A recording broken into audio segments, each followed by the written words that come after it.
welcome everyone to another episode of The Kuehl Show. I am your host today, the insider of the insiders, Tyler Kuehl. And guys, we have us another absolute banger of a show.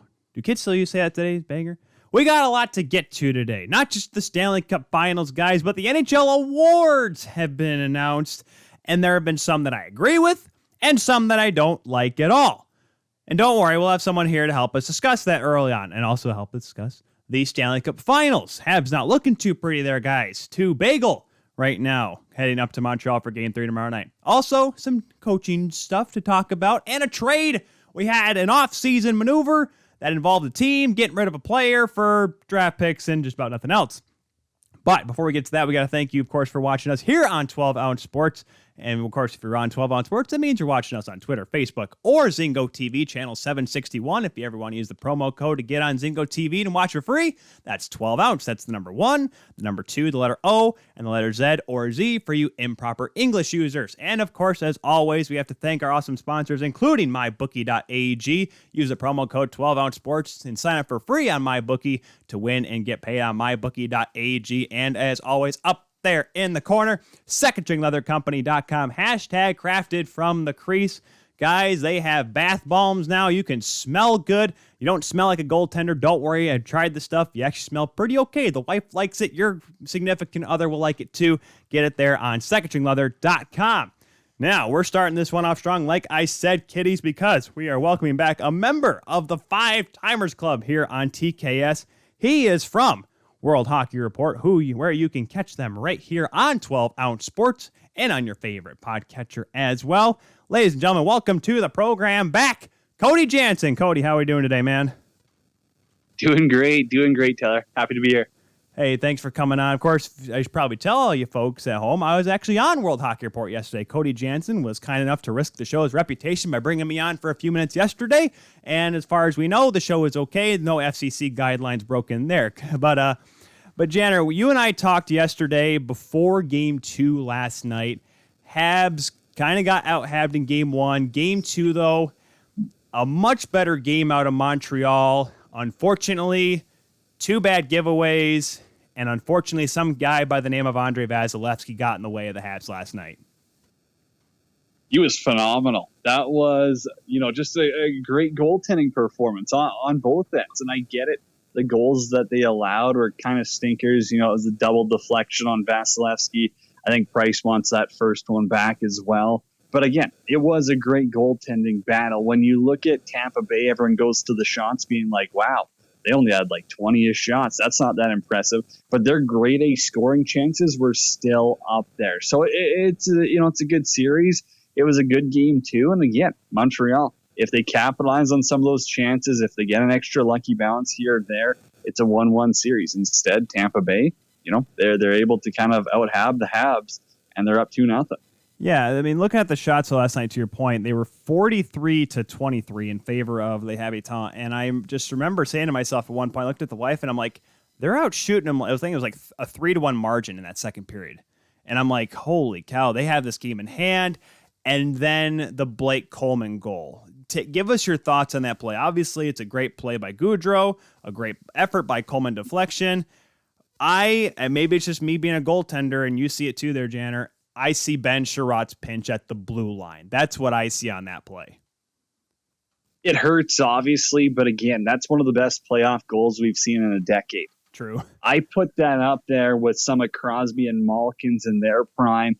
Like, that's an incredible effort to dive, to get enough of the puck, to get it on net, but also to put it in a perfect spot where it's over the goaltender's pad. I mean, you're a goaltender as well. How hard is it to make that save? It's tough. You have to slide across, and my goalie coach is always like, stay tight, seal everything. Yeah, it's easier said than done, when you're in the, Stanley Cup Finals. It's incredibly tough. And when you think about it, you go, oh, man, would have been nice if Carey Price could come up with that huge save. Well, I think we got to, hold the horses here and really give Coleman credit. That's as nice of a goal as they come, and that's as clutch of a goal as they come. It is one of the best goals I've seen, and it's exactly what you expect from a guy like Blake Coleman. It's not going to be fancy all the time. It's not going to be pretty. But again, He gets it done, and that's why they gave up, what they did for him. That's why Breezewell went all in. Yeah, and he was a big part of the team last year. Him and, of course, the guy that gave him that beautiful feed, Goudreau, that's another big part. And there's whispers that they're going to be some pretty hot topics or hot commodities come the offseason, but we have to get through this series before we get to there first. But I see this series now going back to Montreal. And, I talked to the Curfew boys on Monday, and I said, you know what, guys, if they're able to find a way to win one game, that's perfect. And they're like, yeah, break home ice advantage. That's all they need to do. But now you come back to Montreal, where they have done well in the playoffs. Let's not knock that, but it's the fact that you're going down 2-0 to the defending Stanley Cup champions. Home ice or not, Janner, the Habs are in tough right now. I agree. They're obviously in tough. This isn't a place you want to be. Not everyone's the 2011 Bruins. But I'm also not as worried as some people. Everyone's kind of counting them out now, it seems. They're going, no chance you win, for the next 5 or whatever they have to. I don't see that being the craziest thing in the world. Again, you're going back home. You still haven't lost on home ice. So, hey, if they go and win the next 2, no one's going to remember, them being like, oh, well, they lost the first 2. No, just go and win a game at a time. You take game 3, all of a sudden you got the momentum. You're still on home ice. Now you got to win one more game, and it's a brand new series. So you kind of hit the reset button there. I think for Montreal, a big thing is going to say, how are they going to react to getting Ducharme back? Again, it sucks. They don't have, at least half capacity fans. So obviously hurts home ice advantage. But again, they are far from out. And as well as anyone else, if you've got Carey Price in net, I don't think you're ever out of a series completely. Yeah, I saw an article today. I kind of skimmed through. I didn't give the full deep read, but Simon says, Carey Price, it was something on Sportsnet along the lines of Carey Price hasn't really stepped up in this final. And I'm like, I know you're starting to laugh, Cody, but here's the thing. He hasn't really had a chance to. Look at yesterday. He had, what was it? I think they got outshot through 2 periods. Let me have it here. I thought I had it right in front of me, darn it. But they only had single-digit shots pretty much for the majority of the first 2 periods of the hockey game. I mean, that's not what Carey Price is used to. He's used to be on the other end, on Vasilevsky's end, like happened last night. Well, hey, that just shows how dominant the North Division is they can go and absolutely embarrass, the team who's up 2-0 in the Stanley Cup final. They controlled the game. They 100% controlled game 2. End of the day, you score less, you lose the hockey game. Doesn't matter if it's 8-0 or 1-0. Montreal didn't get it done. Now I think they get a little bit more confidence here, and they're a team that adapts real well. That's one of their strengths, is they're a mature, veteran-led group that can adapt to anything. They can play any style they have to. Toronto, Winnipeg, Vegas, it doesn't matter. They're going to get it done. That's what they've proven in these playoffs. So now you go back home, and Montreal's still feeling fine. They're going, hey, we lost both on the road. That doesn't matter. Win ours at home, and it's still a best of 3. They know they have to win one in Tampa. That's not rocket science. But end of the day, it doesn't matter if it's game 5, or I'd say game 7 as well. But again, if it's a game 7, you kind of got to win that one. But you get what I'm saying is, you're not in super big trouble until you lose at home. Go and win a couple of 2. You've got them figured out. You got to score on Andre Vasilevsky. That's a big thing. You got to get more traffic in front of him. You do that, I think we could be seeing a new series in Tuesday or after Monday night. Well, that's a good point, because both goals that Vasilevsky has given up so far, one is a double deflection off his own guys. The other one, the old backhander from the blue line, which I used to do when I played NHL. I think it went off of his own defender there, too. Right. I think both of them went off his own defenders. Yeah, they're just the worst bounce. So it's obviously tough to beat him straight on, because he's made some real good-looking saves, even though, especially last night. Game 1, maybe not so much, but certainly last night he stood on his head. The Canadians, they've been in this spot. They were down 3-1 in round 1. Yeah, they've swept Winnipeg, so that's kind of the anomaly here. But they kind of had a rough, tough game in Vegas in game 1. They came back and obviously won game 2. But Lucas Weiss tweeted something yesterday that kind of, dare I say it after the game, put me at ease. And it's going to sound weird, but Nick Suzuki was on that Guelph Storm team that made it to the Memorial Cup back in 2019. That team was down 2-0 to the Ottawa 67s. Or no, they were down 3-0. They were down 2-0 to the 67s in the final, and they were down 3-0 to London. They were right. They were down 2-0, but they were also down 3-0 against London in the second round series. And I think they were down as well in the conference finals against Saginaw. Like, if there's any guy that can get the Habs out of the situation, Janner, it's Nick Suzuki. And I think his game last night, I know it was a fluky goal, but he played a lot better in game 2. He had a great game for sure. And he's got the toughest matchup in the world right now. I mean, now going back home, they can get Philip Deneau out there against Kucherov's line. One guy I think can still be an X factor. And yes, Suzuki had a great game. It's Cole Caulfield. He's got the potential to score goals. They need goals. I think that's what it's going to come down to. If he can crack the code and get a couple here, I'm telling you, I don't hate Montreal in this. It sounds crazy to think like, oh, you're down 2-0. Series is pretty much over. Again, I really think these games have been closer than the score tells. That's where I say, if you can get a couple of goals out of Caulfield, if you can find a way to get Josh Anderson or Toffoli going, just give them a little bit of help. Score 2 or 3. You got a chance to win right there. And obviously clean up a little bit of the mistakes that led to the 2 big goals, the deciders last night, and also the fact scoring first. We keep pounding it into the ground. They haven't scored first yet this series, but Montreal's got a pretty decent record when they score first, 11-2. But I want to get your thoughts here, Jen. You asked me yesterday. You put me on the spot about the awards yesterday. Now I'm going to do the same here to you. And, we mentioned the 2 big ones that I like. Obviously, I don't think anyone's questioning Connor McDavid. And now, granted, was it surprising that it was all 100 votes?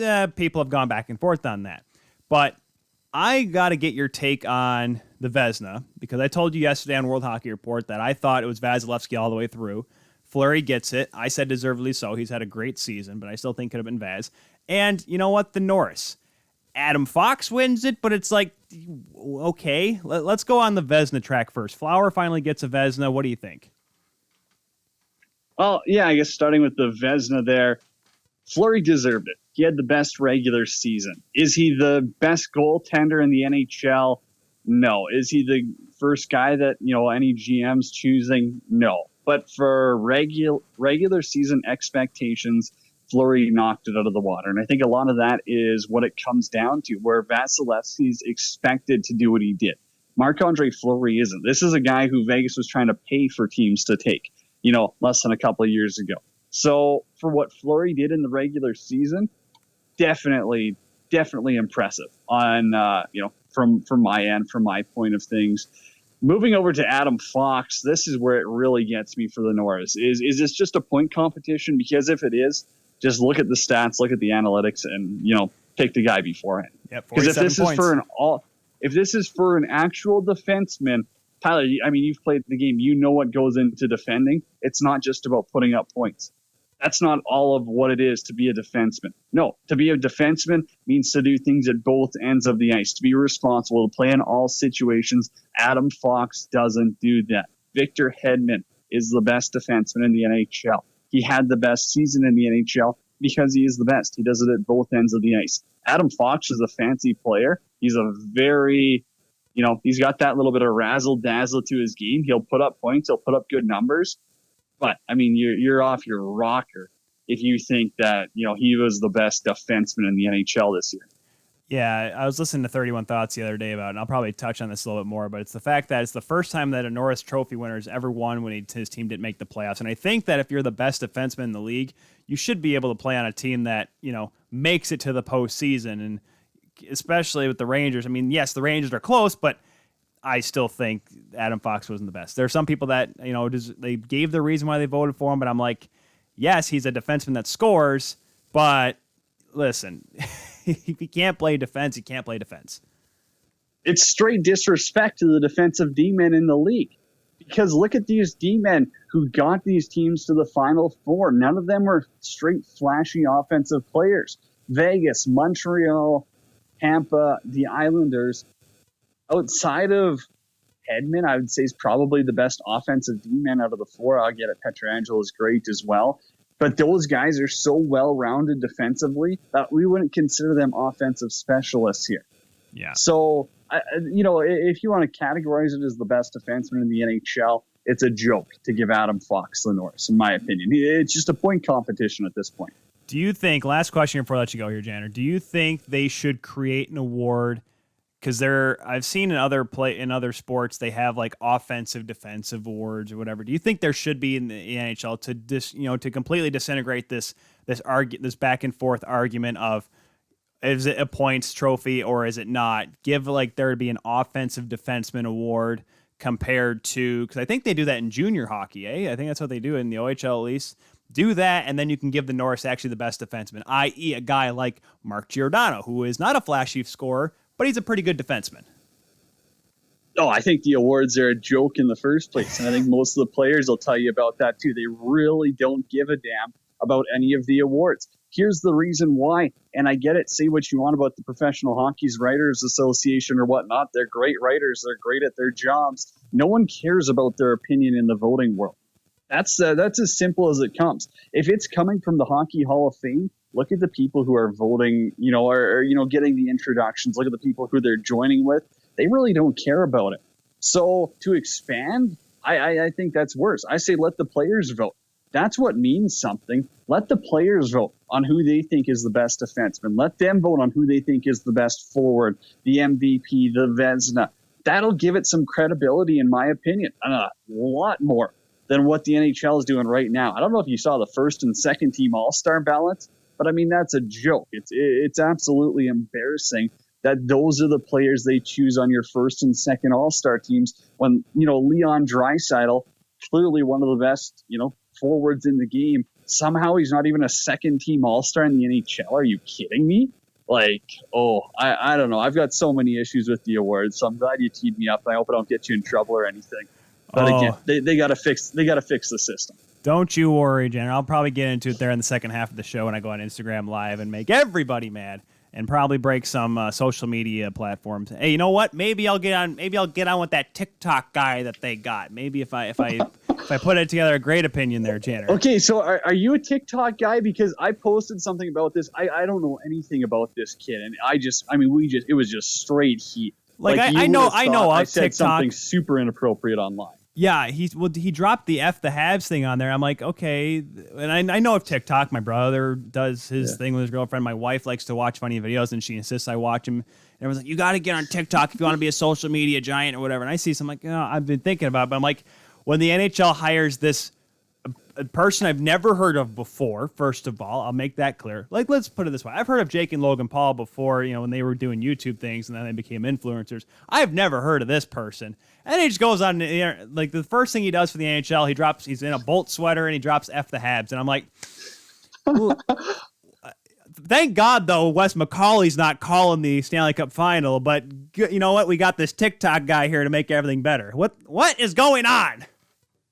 See, I've heard of him before, and I mean, he's incredibly huge on social media. I mean, he's got millions and millions of followers, so I understand that they need to attract that younger generation of fans. I don't know if this is the right route. Like, I'm not so offended by him dropping an F-bomb or, saying whatever he wants about the Habs. That's all funny to me.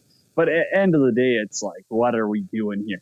Is this really the guy who's making a difference in the league? Or was this just the easy route being like, hey, we want to get our promotion or our audience out to his 10 million followers, so here's some bucks for them and just go with that? Because I don't know what their end goal is. I don't know. I see what they're doing it wrong, Janner. They should be getting, you guys like, you guys for World Hockey Report on there, guys like, we're hardworking guys that do it all the time and that know the game enough, and maybe we can touch the younger fan base and other like Slapshot Sweethearts and all those other people. That's what the NHL should invest in.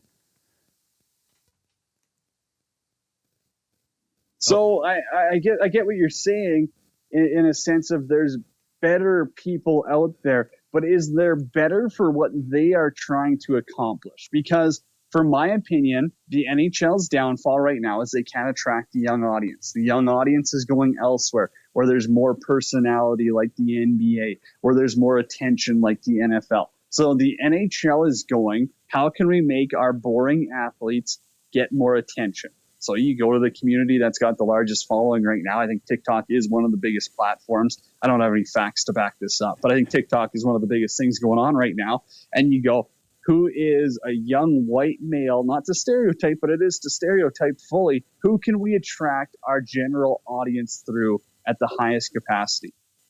That's a guy like Josh Richards. So yeah. I don't know. I don't like the approach, but I also understand it. The NHL is a business, and if they think this is going to make them money, that's what they're going to do. They don't care elsewise. That's true. They want to make their bucks and see how long they can do it for. That's why that's why they may not even go back to the Olympics. Hey, there's that talk about. Oh, that's another time. We could dive into that for 2 hours. Oh, yeah. We've been talking here with Cody Janzen at Janner31_ on Twitter, at Janner31 on Instagram. Follow World Hockey Report at World Hockey RPT on Instagram and Twitter. Check them out, of course, right here on 12 Ounce Sports or your favorite podcatcher. Janner, it's a pleasure as always. We'll catch you on down the road. Talk to you later, buddy. All right, that was Cody Janzen from World Hockey Report. Always a fun guy to chat with about hockey and obviously, talk about goaltending as well. We'll get to the award stuff, my take here in our bottom of the hour here on 12 Ounce Sports.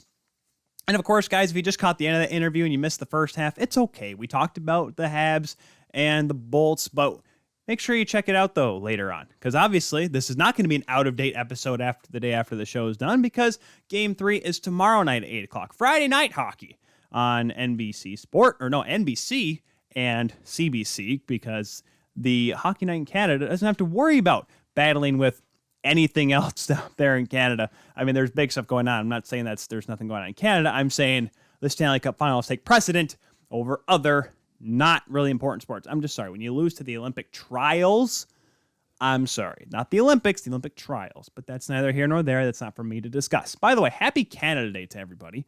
I forgot to mention the Janner, forgot to mention off the top of the show. That's the reason why I got my Bob and Doug McKenzie shirt on right now here in the studio. I got, of course, my Canada mug as per usual. Pooh Bear's got his Toronto Maple Leafs mug, and I have a Canada hat over there, but obviously I don't want to have it on the show here. I got Wayne Gretzky hanging up here behind me, as per usual, here in the studio. But let's get to, by the way, I was going to say, you can always catch the replay of this show on YouTube, the Kuehl Show YouTube channel, and your favorite podcatcher as well. Everywhere you catch World Hockey Report, you catch them right next to the Kuehl Show as well. So, Game 3 tomorrow night. I don't think there's any more important game. Like, it's Game 7. It is Game 7 for the Montreal Canadiens. They cannot lose. And, it's funny. I was, right before the show, there was, what's the greatest comeback in Stanley Cup Finals history? And I said, 1942, when the Toronto Maple Leafs came back from a 3-0 series deficit against the Detroit Red Wings. That is the biggest and greatest comeback in playoff hockey history. And I don't want this whole thing, it was an older, different game back then. That's why when Philadelphia did it in 2010 or when LA did it in 20... No, kids. They did it in the finals, did the Leafs. Yes, I get it. It was in black and white. The Leafs haven't won a cup when you take pictures in color. Shut up. My point is this. You can't come back from a 3-0 deficit against the Lightning. Montreal needs to win tomorrow night. And to what I kind of pertain there with Cody, they need to score first. They have not done it yet this series. And believe it or not, guys, if I'm not mistaken, this is the first time that they have gone back-to-back games without scoring first in this postseason. I'm not 100% sure if that's got to be somewhat correct, because I'm pretty sure that's true, just because of the fact that they have scored first in 13 of the now 19 games they have played in the postseason. They are 11-2. I've said it before. I'll say it again. When they score first, they need to do it again. It is imperative that they do. Because, yes, it's only 3,500 there at Centre Bell, but they need to keep that crowd buzzing the entire time. And a goal early on in that first period would be vital and imperative that they want to get a win tomorrow night. They need to start off strong, they start off fast, start off hard if they want to find a way to come back. Because if they don't, well, kids, we're going to have that whole hockey thing. We got this great story that are the Montreal Canadiens, and 4 straight against the defending Stanley Cup champs. Yes, would it be great to see a back-to-back with Tampa? Yeah, it's always great to see a back-to-back. Show a team that can win in this kind of an era, in the salary cap era. Would it be great then because more folks can cheer on their Tampa Bay Lightning than if Montreal wins 1, then they can win Game 5 at home? I don't know, but it'd be an awesome story for Tampa to celebrate the champion unlike when they were able to last year. Yet, you want to see you want to make this a series, first of all. I'm sure that's what the Canadiens are saying. And something that Janner mentioned there as well was the fact that Dominic Ducharme is back behind the bench. COVID protocol, 14 days, done. He will be on the bench tomorrow night for Game 3. Now, I don't know if that'll make a huge difference because the Habs under Luke Richardson played pretty good. He was there when they clinched the semifinal series against Vegas. Was there for the first 2 games of the Stanley Cup Final. They played a good game, too. They doubled up, for goodness, well, almost doubled up. Shots were 43-23. They outshot them by 20. They did Montreal Canadiens over Tampa last night. So I'm pretty sure that's what's in the back of everyone's mind. It's like Montreal played a really good game, but they had 2 bad bounces, and Vasilevsky played like Vesnilevsky, which is kind of bad because he didn't win it this year, but he's won it before. There you go. So now I wonder, what do they need to do differently? Yoel Armia had a great game. The penalty kill was pristine for Montreal. But, to that token, you got to stay out of the box. Simply because of the fact that it's hard to generate scoring chances when you're on the penalty kill. Because albeit, while they did a good job on the PK last night, did Montreal against Tampa, Tampa kept the puck in the Montreal zone quite a bit, or at least they were able to get it in. Montreal was not able to really get any offensive opportunities. They still have the most shorthanded goals among any team in the postseason due to the Montreal Canadiens. However, you don't want to take chances against Tampa because as soon as you get guys going up the ice, you get a turnover, Tampa comes back in, bang, boom, the puck's in your back of your net. So they want to play smart defensively. That's what they did last night. They have to do it again, but more 5-on-5 is what Montreal is going to need to do if they want to find a way to win tomorrow night and get back in this series. We'll take a quick break, folks. When we come back, we will discuss some news and notes from the last couple of days. And also, I'll give you my take on the awards. The awards. Like we talked about Adam Fox. I'll give you my take on why it's kind of dumb. We'll come back with more of the Kilo Show right here on 12 Ounce Sports.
And welcome back to the Kuehl Show, everyone. Tyler Kuehl here, the Insider of the Insiders. Happy Canada Day to all of our folks north of the border.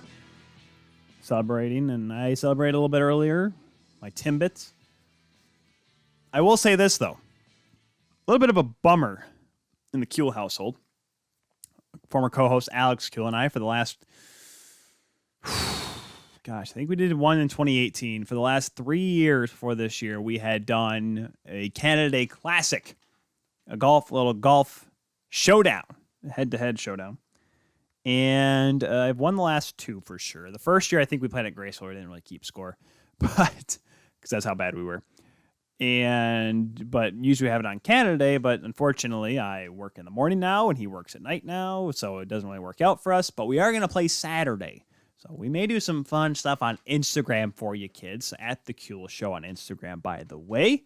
Maybe on my personal, at TJKU29 as well. You can see right there on the screen on 12 Ounce Sports. Of course, if you're listening on your favorite podcatcher on Friday, I'm sorry.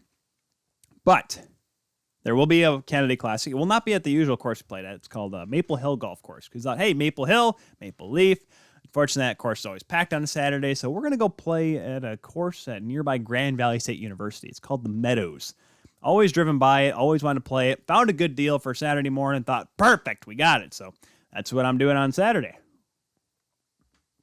Hopefully not reeling from a 3-0 deficit for the Montreal Canadiens, though. However, it could possibly happen. Let's get to some news that happened this week. A couple of signings worth mentioning. I didn't get to it on Monday, but Wayne Simmons coming back for another year with the Toronto Maple Leafs. He signed a 2-year deal, averaging $900,000 per year, so a $1.8 million contract. This coming after 1 year of playing for $1.5 million. So he doesn't get a raise technically, but you know what? He kind of realized, hey, this is a good hockey team. This team is good. They need cap space, so he's taking it. Still nothing on the Zach Hyman front yet, kids, but it's sounding good from my sources, but nothing set in stone as of yet. Also, a contract that was signed, Ryan Nugent-Hopkins signing a big contract. You talk about big bucks for a guy that's maybe your second-line center or your first-line winger, depending on what day of the week it is. Ryan Nugent-Hopkins. For 8 years, he's off the board now on capfriendly.com. $5.125 million. No move clause as well. Oh boy. You know, you like keeping the depth around, and Nuge has been probably one of the only quote-unquote depth pieces that you've seen for the Oilers now for the past couple of seasons. So it's not a bad move, and yes, by the time maybe towards the end of the contract, the cap will go up, so maybe that 5.125 won't look miserable. Couple things worth mentioning. On years 5, 6, and 7, not 8th year, but 5, 6, and 7, $2 million, $2.5 million, $1.25 million signing bonuses. So pretty much meaning that if Nuge really starts to tail off and he waives his no-move clause, where he can probably give you a list of teams. Obviously, it's not a no-trade clause, it's a no-move clause. But the Oilers could wait till after July 1st, give him his couple $1 million, and trade him away to a team that would only have to pay a chunk of his contract. So, long story short, it's a weird contract breakdown. I'd say it's back heavy, but it's like 5, 5.25, 6.25, 6.254, which is the first year of a signing bonus, which gives him $6 million 1 year. It's a whole wonky thing, but the AAV, most importantly, is 5.125. You know, he's been a solid player. He was 35 points this past season, 61 in a little bit of a shortened year back in last season. 8 points in those 4 playoff games, by the way, when they were knocked out by the Chicago Blackhawks in the qualifying round. 69 points, nice. 82 games in 18-19. So he's been getting better. He's still a very key piece of this Oilers team, so that's why they're going to want him for a long period of time. We'll just have to wait and see, though, how long that consistent production goes for Nuge, the former Red Deer Rebel, Ryan Nugent-Hopkins. And a couple of other moves. We had a trade today. Victor Arvidsson going to the Los Angeles Kings. Kind of a big move, simply because of the fact that, well, it's maybe showing the signs of the times in Smashville. Maybe the possible, rebuild? Is that a thing in Nashville? We thought maybe, you know what, they struck to the playoffs. This is going to be great. Then again, I'm sure David Poile realized, hey, we had this goaltender, this really hot young kid named UC Saros. He pretty much dragged him there, really gave them a chance in that series against Carolina, and that was about it. So now you wonder, what's the plan moving forward? Well, what do they get from Los Angeles? They get a 2021 second-round pick and a 2022 third-round pick for Victor Arvidsson. Now, let me see if I can confirm that those picks are Los Angeles's. And that one is. And yep, both are Los Angeles's. So coming up in this year's draft, Nashville will have their first, their second, LA's second, their own third, their own fourth, Colorado's fourth, and a fifth and a sixth. Their seventh they got rid of back in the summer of 2019. Where is it? Where did it go? I lost it. Hold on a second. Had to go to Cap Friendly here. Okay, that was traded for Connor Ingram. Well, I mean, 7th round pick, so it doesn't really mean too much, but I just been like, wow, that's what you give up a pick for, Connor Ingram. But then again, yeah, I mean, Connor Ingram is pretty much as a minor league goaltender, and I guess worth the 7th round pick if you need him. But so Arvidsson going to Los Angeles, LA.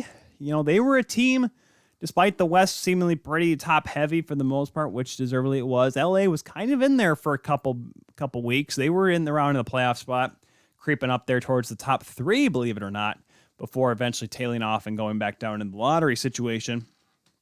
So I like where they're at.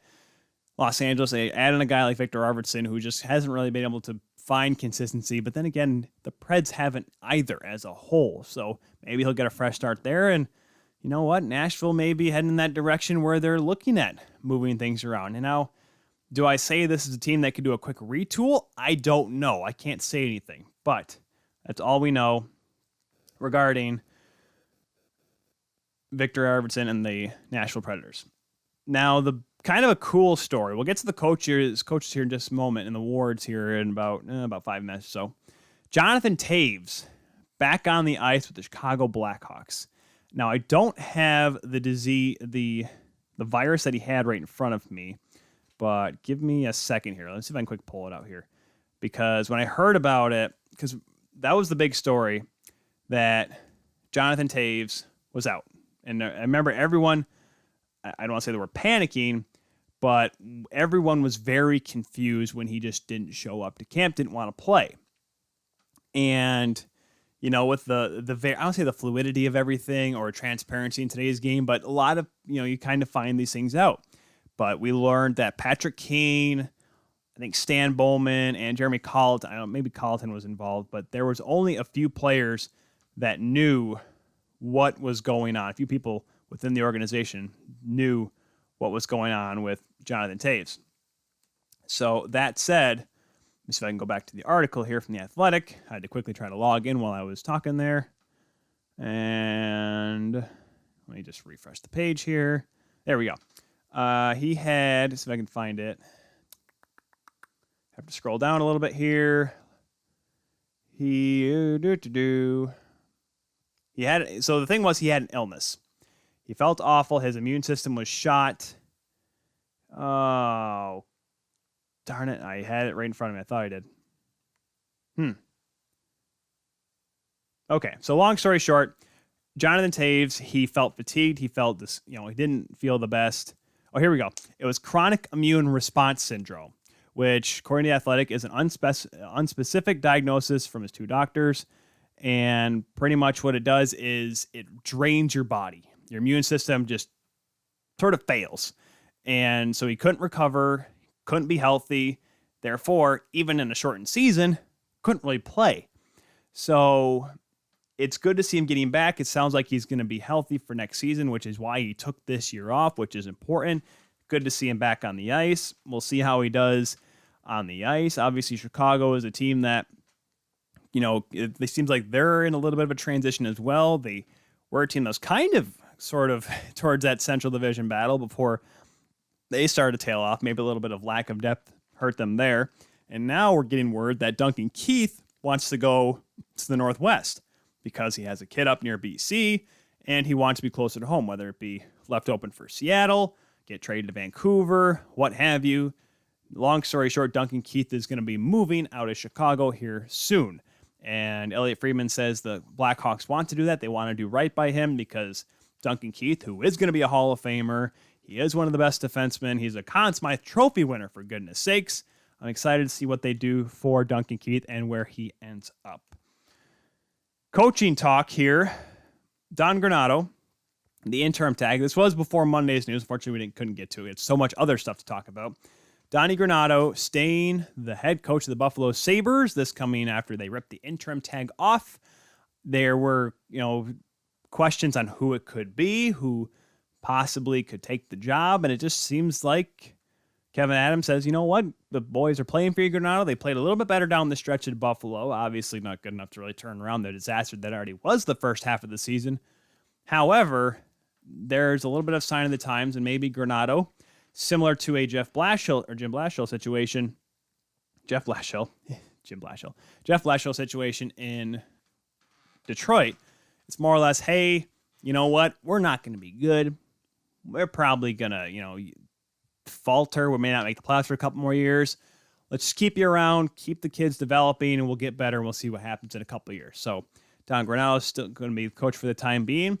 Kind of the bigger news, Andre Tourigny named the 8th head coach in the history of the Arizona Coyotes. This one kind of came out of left field for me. However, as we learned the last couple of days, there were discussions previously between Arizona management, Bill Armstrong, and Andre Tourigny. So, I mean, yes, we've said what we said before on the show about the Coyotes and their organization as a whole, and Katie Strang's great article about them. They're a family, as Peyton Turnage likes to mention every time we bring them up on the show. However, I'm really interested to see what happens here. Tourigny is a great coach, long junior hockey experience, coached a lot, coached Miranda back in the day, a lot in the QMJHL, became a very successful coach over the past few seasons with the Ottawa 67s in the OHL, got them to the 2019 OHL finals, which he kind of pertained to with Nick Suzuki and the Guelph Storm. Back-to-back 50-win seasons, obviously not last year because of the COVID thing, and Ontario was a whole kit and caboodle and a half, but he's also done well with really good players, i.e., the 2020 World Junior Championship with Team Canada, won gold medal beating Russia, last year falling short to the Americans, but back-to-back medals, back-to-back championship game appearances with Tourigny behind the bench.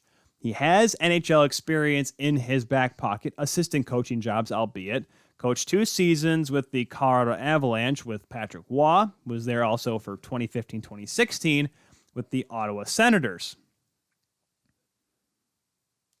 Pardon me, I just got a breaking news notification.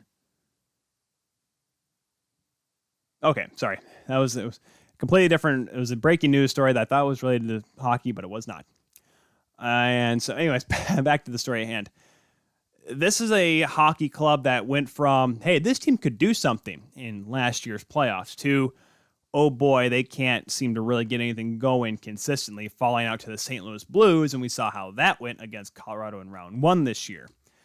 The talent's still there. There seems to be a disconnect because Connor Garland sounds like his offer, or what he wants to get in his next contract sent to Arizona, doesn't sound like it was received. And I seriously mean received. Like Frank Saravelli reported it the other day, saying that according to Connor Garland's agent through Frank Saravelli, there has been no communication on a contract extension for Connor Garland, which is shocking given the fact that Connor Garland is not one of the best players on the team, but one of the rising stars in the league.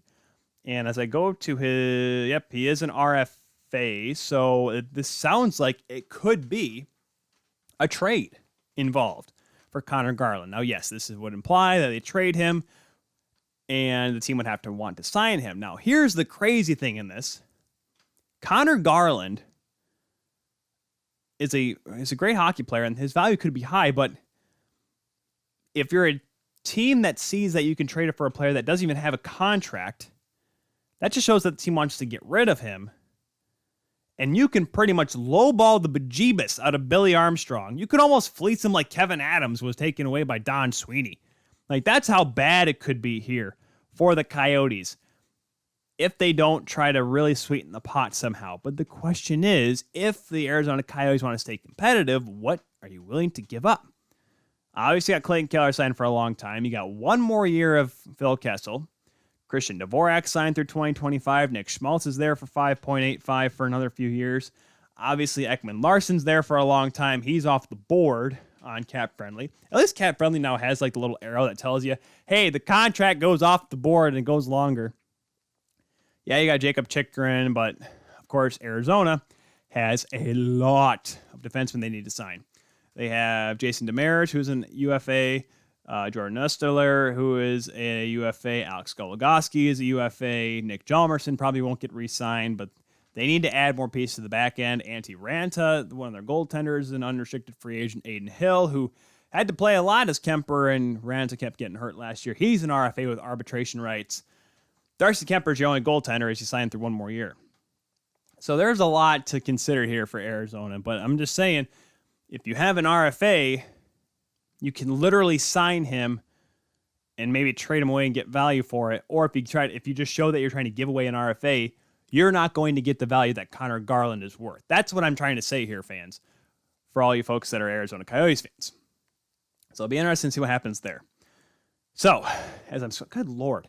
The AC is supposed to be out in this apartment, but for some reason here in the studio, it doesn't get through. They just have never cleared the vents, I'm pretty sure, in our apartment complex since they built this building.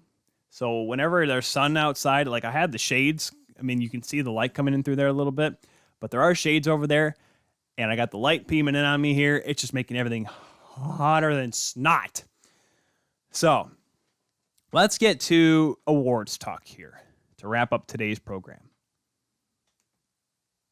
So we talked about a few in the past, obviously. Let's go through the ones that we've mentioned before. The Mark Messier Leadership Award went to Patrice Bergeron. Good. Captain, obviously since the day when Charles left, and has been a real heart and soul guy for that Bruins team, pretty much since he stepped into the Bruins locker room. The Bill Masterton Award for Oscar Lindblom, overdue if you ask me. I just think last year he kind of got, I don't know say got overlooked, but he got overlooked by Bobby Ryan and Oscar Lindblom, of course, who came back from cancer and had to fight through that. Was actually there in the playoffs last year for Philadelphia. This year playing a full season. It was good to see him come back full time.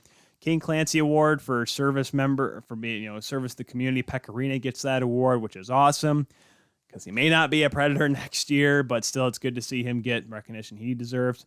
The Willie O'Ree Community Hero Award, we talked about that. Former NHL goaltender Kevin Hodgson doing some awesome work up in Calgary. The Jim Gregory Award for GM of the Year. Lou Lamoriello gets that one with the Islanders. Lady Bing for Most Gentlemanly. For Mr. 2 minor penalty this year, Jacob Slavin. And, of course, his head coach, Rhonda Brindamore, who got re-signed shortly thereafter. Jack Adams Award winner. And here comes the ones that we didn't really talk about too much. The Selke Award, which I know happened a while back. We just kept forgetting to get to it.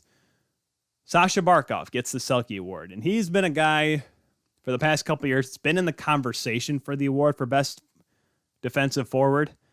Unfortunately, just never kind of got the recognition simply because of the fact that he played on a rather subpar Florida Panthers team. Now this team finally makes the playoffs. They finish second in that Central Division.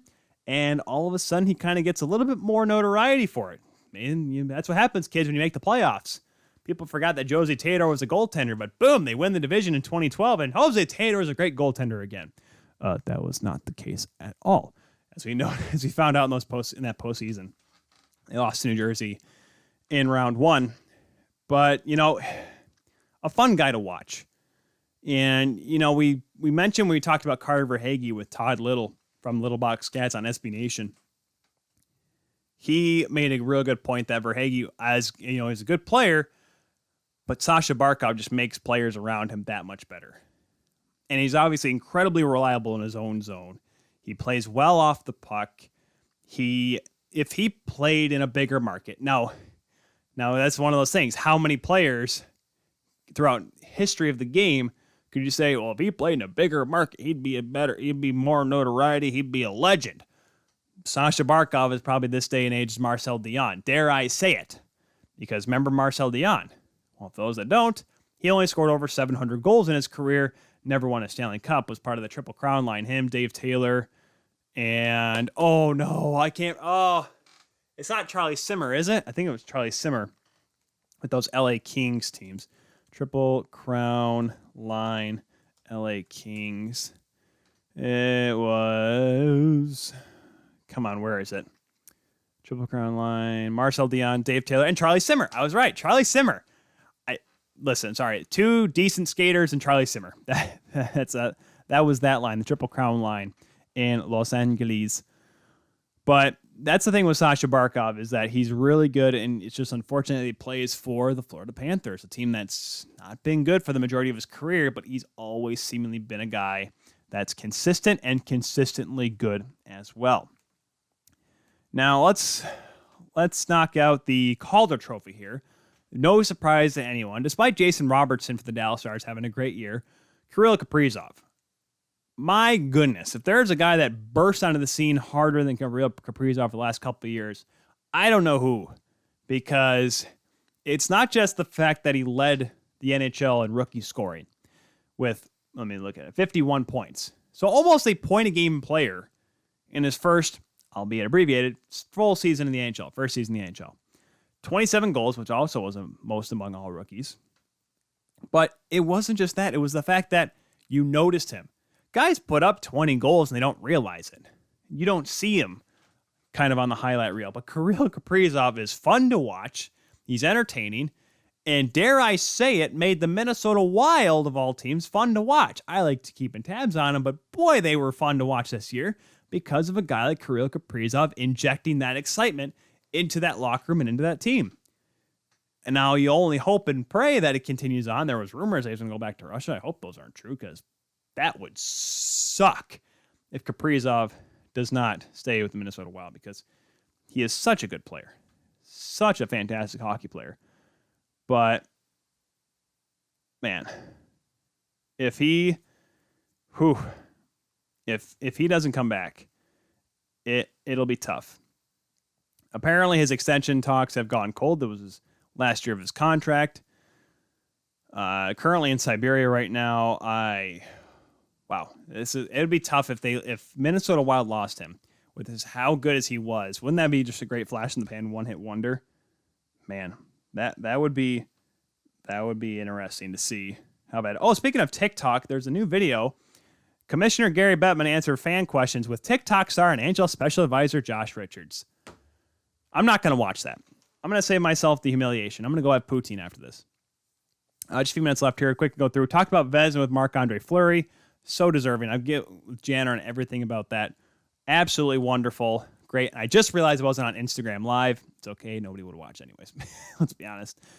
But no. Marc-Andre Fleury, third in wins of 26, 2.04 goals against average, 928 save percentage, 6 shutouts, all of them. Third in the league. The only thing he was not third in, kids, was voting, obviously, because he finally gets his Vezina trophy. Adam Fox for Norris. Yeah, I don't like it. I'm sorry. I'm sick of it. I get it. You don't want to go with the easy pick, Victor Hedman, Cale Makar, either. It's like if Quinn Hughes was picked for the Calder last year. I'm sorry. And the crazy part is this. Jeff Merrick made a really good point on the latest 31 Thoughts. It's weird to see a second-year guy win the Norris.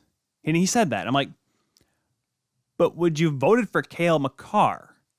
Because Cale Makar, kids, despite being in his third postseason this year, this was only his second full year in the National Hockey League. I would have no problem picking him. I still would have picked Victor Hedman. I would have picked Mackenzie Weegar. I would have picked anybody else than Adam Fox. Because that's what I made the point with Cody Janzen. He's a good defenseman. But a good defenseman helps a team win some more hockey games, right? Had the Rangers made the playoffs this year, okay, Adam Fox, he'd probably deserve it. But they didn't. They missed the playoffs. Missed them by quite a bit, too. So that's my point is, if you're going to give an award for a defenseman that's supposed to protect the goaltender, protect their own zone, and not allow the other team to score, wouldn't you want to give that to a guy that helped his team not get scored on? Because Adam Fox didn't do that whole lot this year. Yes, was he better than his other peers on his team? Yes, but look who was around him. My goodness. The Rangers' defense was awful. That's why they weren't in the playoffs. And, of course, the Hart Trophy and Ted Lindsay Award. Ted Lindsay Award, of course, for the players' vote for MVP, and the Hart for the overall MVP, Connor McDavid.